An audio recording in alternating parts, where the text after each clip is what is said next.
بسم اللہ الرحمن الرحیم۔ شروع کرتی ہوں اس پاک پروردگار کے نام سے جو بڑا مہربان اور نہایت رحم کرنے والا ہے۔ جب نوح علیہ السلام کشتی بنا رہے تھے تو ایک مومنہ بوڑھی عورت اللہ کے نبی کے پاس اپنی گٹھڑی لے کر آئی اور کہتی، اے اللہ کے نبی، کب کشتی روانہ ہوگی؟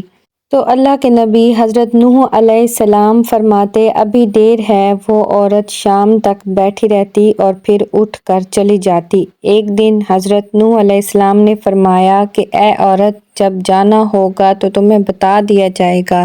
یہ عورت واپس چلی گئی اور انتظار کرنے لگی کہ کب نوح بلائیں گے۔ اس دوران عذاب آ گیا اور کشتی روانہ ہو گئی، لیکن نوح علیہ السلام نے اس عورت کو نہ بلایا۔ ظاہر طور پر نوح علیہ السلام اس کو بلانا بھول گئے تھے۔ جب طوفان تھما تو ایک دن نوح علیہ السلام کے دل میں محبت اٹھی کہ شہر کو دیکھوں جہاں سے چلا تھا۔ وہاں آئے اور قریب جا کر دیکھا تو ایک جھونپڑی میں دیا جل رہا تھا۔ نوح علیہ السلام یہ دیکھ کر چونک گئے کہ روئے زمین پر کوئی ایسا گھر بھی ہے کہ اتنے عظیم طوفان کے بعد بھی جس میں چراغ جل رہا ہے۔ انہوں نے وہاں تکبیر بلند کی تو وہ عورت سامان لے کر آ گئی اور کہنے لگی، یا نبی اللہ، کیا کشتی تیار ہے؟ چلیں۔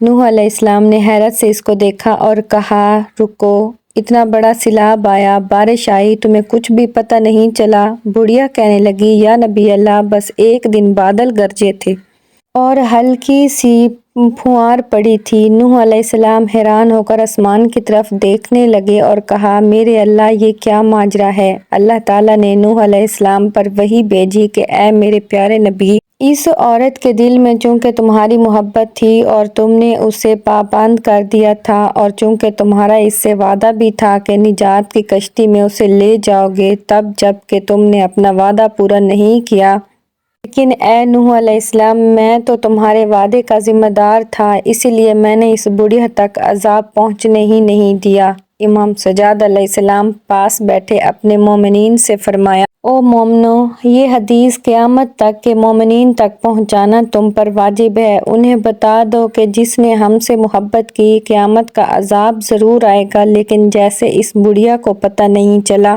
ہمارے مومنوں کو بھی پتہ نہیں چلے گا کہ کب قیامت آئی اور کب چلی گئی۔